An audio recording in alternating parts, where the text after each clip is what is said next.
Nobody else can keep us thin. Nobody else can keep us healthy because we're going to go in the closet and eat those Twinkies. Not that I do that. No. Not admitting that. Check for wrappers in the closet. Not admitting that, but that's what happens because I have successfully lost a large amount of weight and successfully gained it back.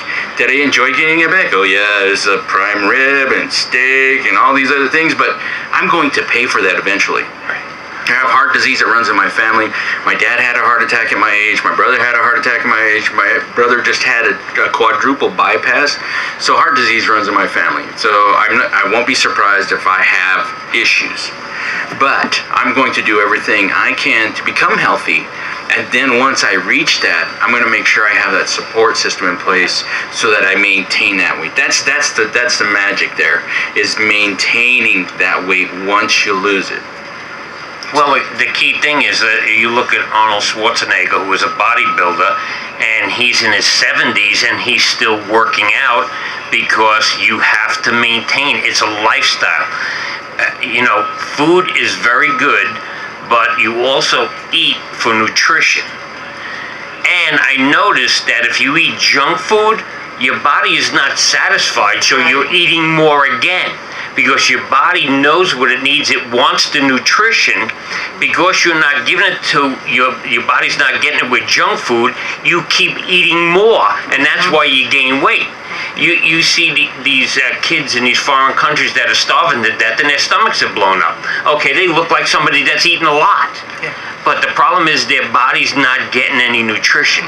And that's what we need. You eat for enjoyment, but you also eat for health and nutrition. That's correct. Well, your body craves what it needs, and if it doesn't, you can't satisfy that. Right. And that's a lot of times, if you don't know what you want to eat and your body's craving something, you'll grab the popcorn. And then that didn't satisfy you. Well, let me try some chips. Well, maybe it's not something crunchy. Maybe I need a jar of peanut butter. Or something sweet. Right. And it's just like an animal.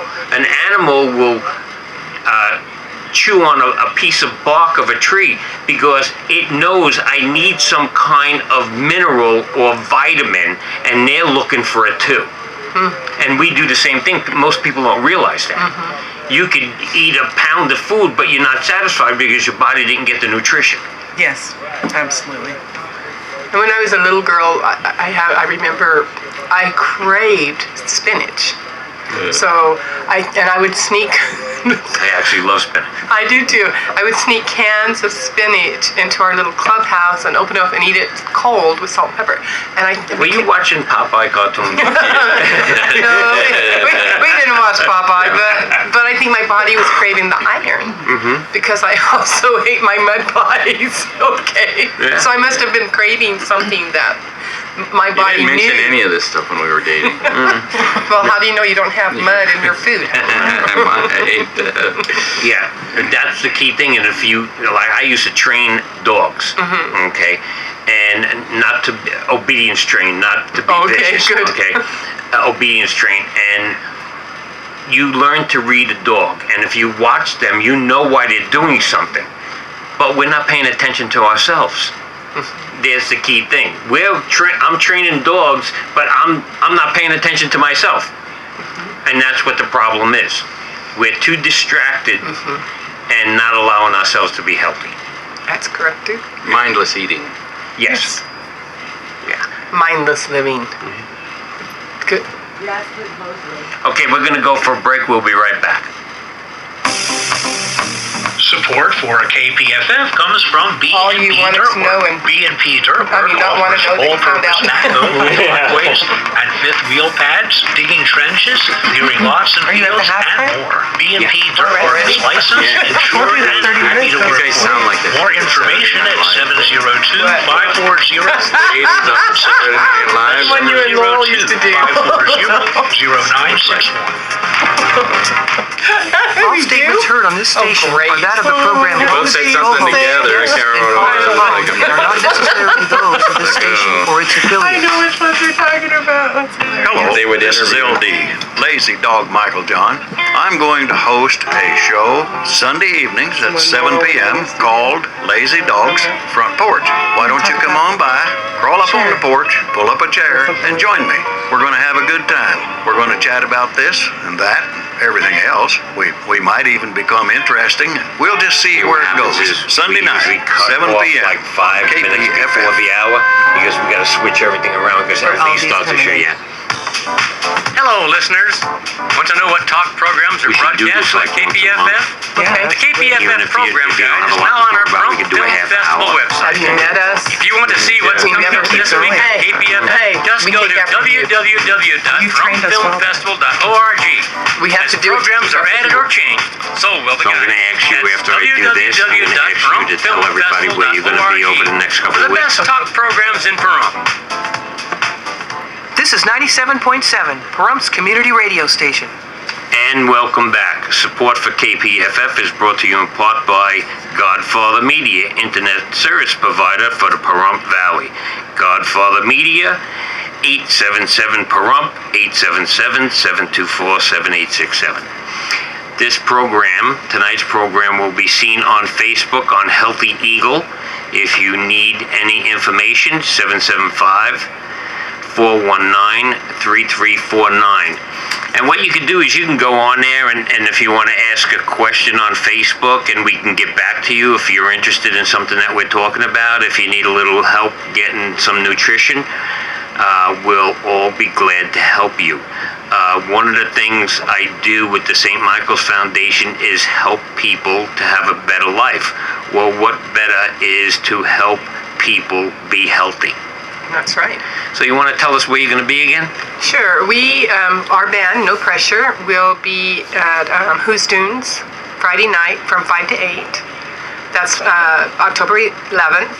And then we will be, on October 12th, we will be at the Calvada Eye from 10 to 4. And then we play at Tatuados, Vince Neil's Wild Side off of, go Off ahead, of Tiffany. Game Bird between Homestead and Money. I'm terrible with directions. And we start playing at 8. And then we are at Who's Dunes again on October the 25th from 5 to 8. And then playing at the Pahrump Museum on Saturday, November 2nd. Right. And you're opening on the 12th for the person? American Idol band. Stereo Love. Okay, cool. Okay, so what are we going to talk about and how are we going to try to help the local people? And actually, this is broadcasted all over the world, so we can help anybody from anywhere, right? That's right. Absolutely. That's right. Well, let's talk a little bit about what is a health coach, because we've made reference to health coaches here. And I started a weight loss program, and in order to hold myself accountable, I became a health coach. And what does that mean? Well, I actually have to learn about health and how to help other people become that way and become that way myself, because it's in my opinion, it's a little hypocritical for me to say, hey, I'm going to help you get healthy, but hold on, I gotta eat this donut real quick. You know, it's like, so I wanted some accountability for myself. And what we do is we learn healthy habits, and then we teach other people to have those healthy habits so that they could have a sustainable, healthy weight loss and stay healthy. So in order to do that, we do that ourselves. And the program is structured in a way that it's simple. I travel a lot.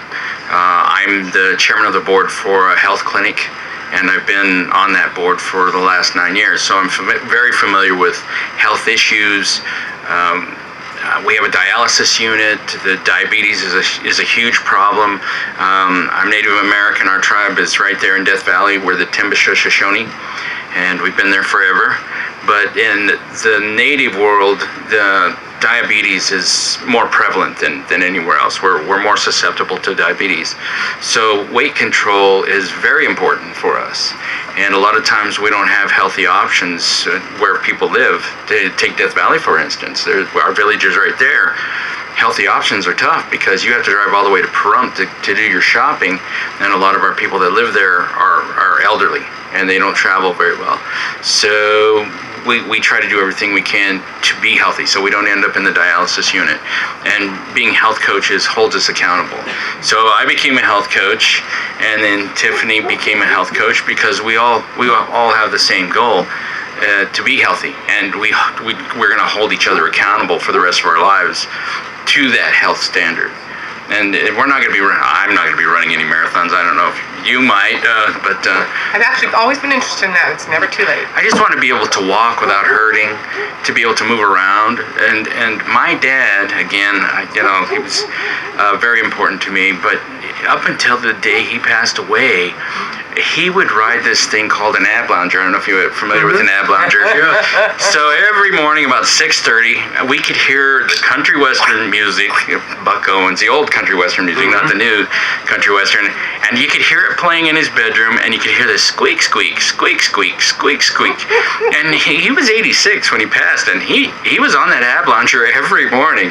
And when he wasn't on the ab lounger, he was out in the yard moving rocks, doing something all the time.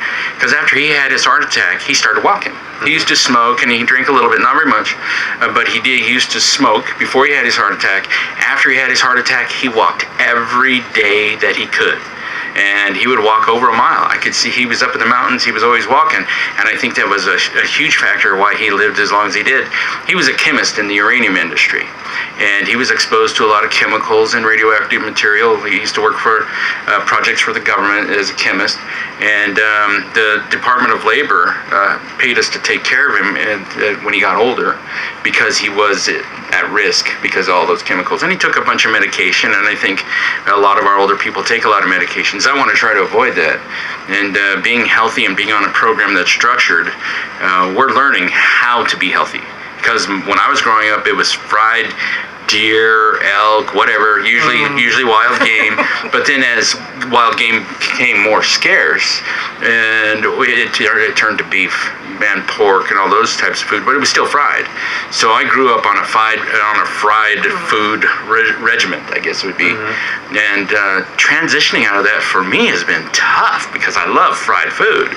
And consequently, the kids were fed fried food, and I think that's a lot of things are handed down that way from parent to child to grandchild and so on. So we're gonna work hard to break that cycle, and everybody should have a healthy mindset.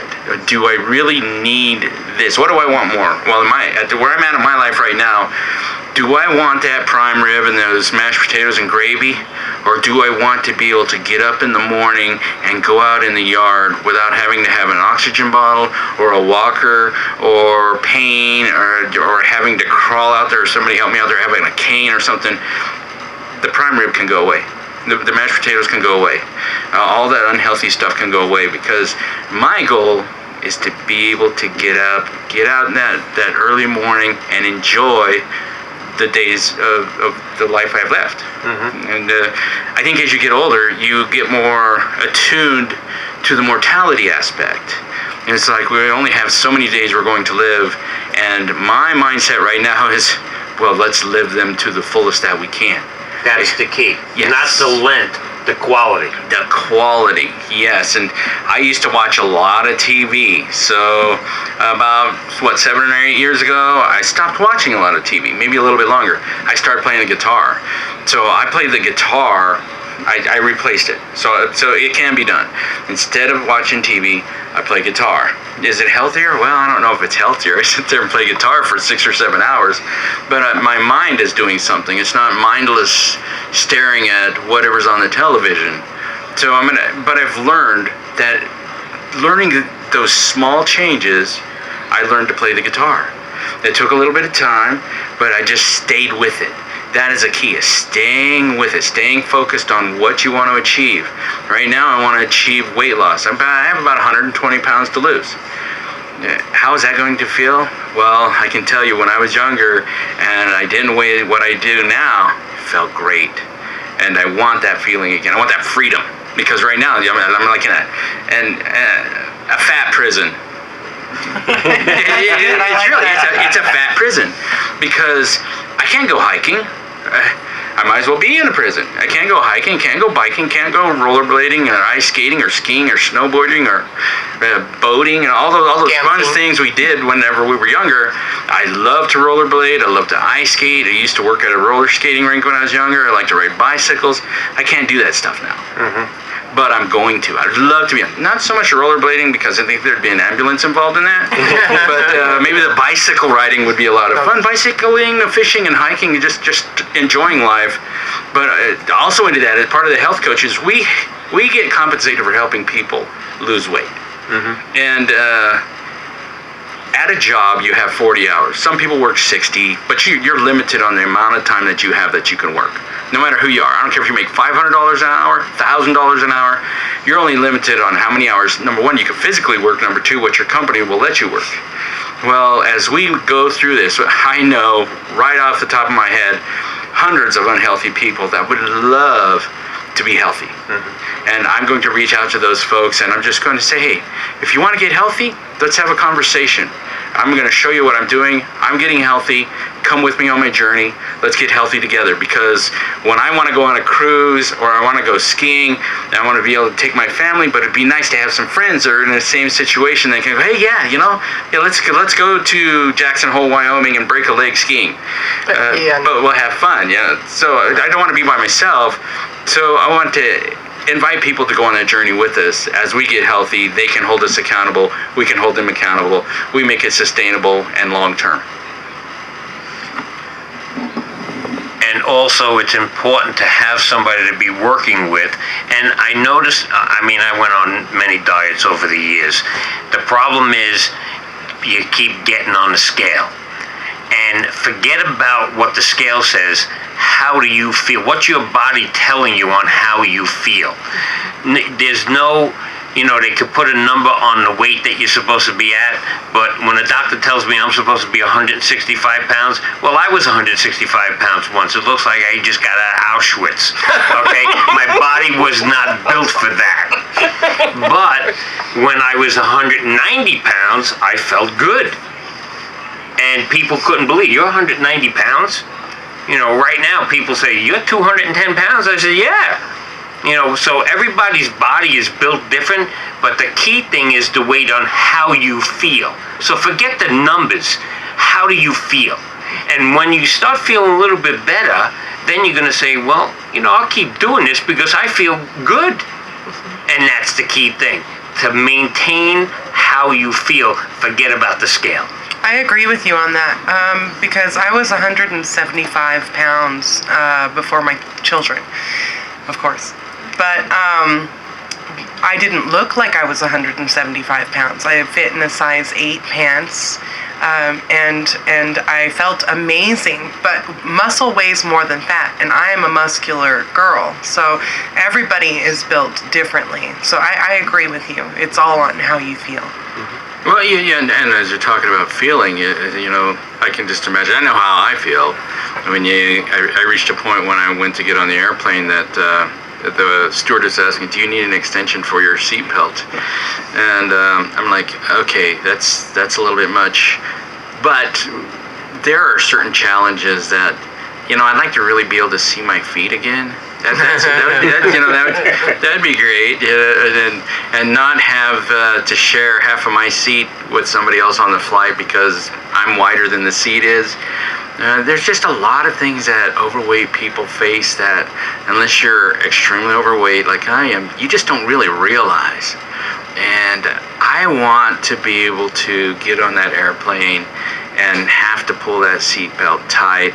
I want to be able to bend over and tie my shoes without having to count to 10 and hold my breath while I'm scrunched over trying to reach my feet. There's just these little challenges, and I'm sure there's parts of my body I haven't seen in a long time. I'd really like to maybe visit them again before, it's like, hey, so there you are.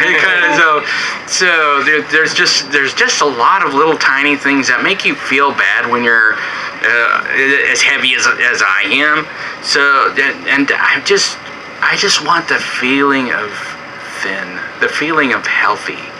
That feeling would just be fantastic, and would be worth every bit of donuts that I can't eat, and Twinkies I can't eat, and milk I can't drink, and milkshakes I can't have, or potato chips. It'd just be so worth it to be healthy and able to do the things that normal weight people can do.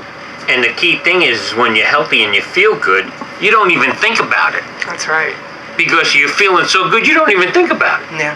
But when you're in pain, you think about it all the time. And it actually controls your life. Yes. And that's not a good thing. But healthy, it just happens and you don't think about it. It's like when you were 5, you didn't think about having any kind of pain unless you fell off your bike or something like that. But other than that, that's the key thing where you're so healthy you don't even think about it. That's key. Well, go ahead, baby.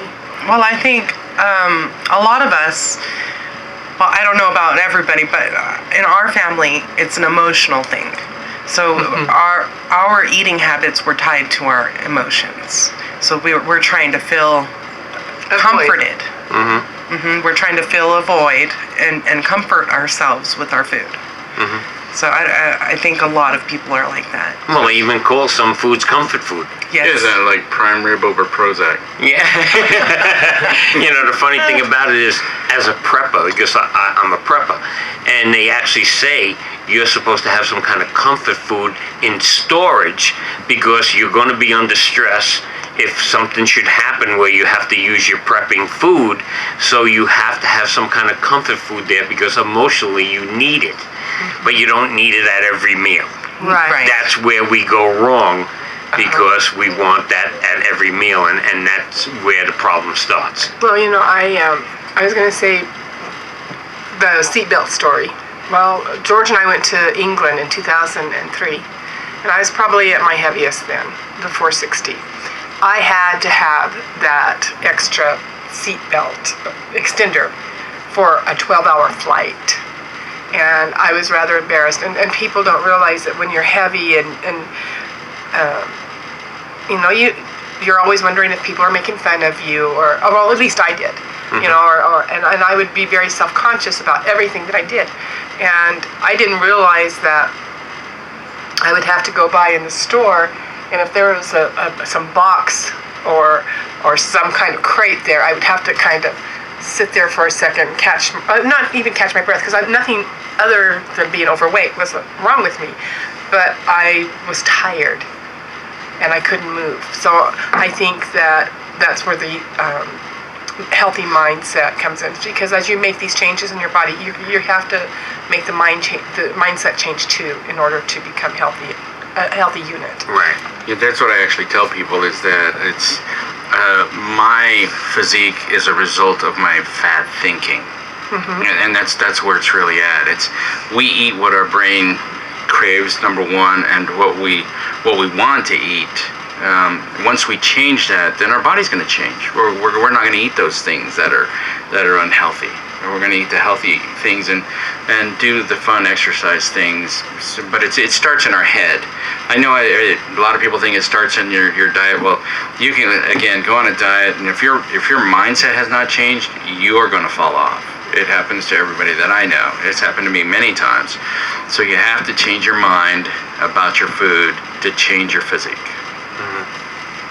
Yeah, it is actually, health is actually a mindset. And you notice a lot of people, I noticed people that I knew that were depressed, they would eat. Okay, and they really weren't getting what they really needed. So it's a definite mindset. Yes. That I want to be healthy, I want to feel good, and it's important.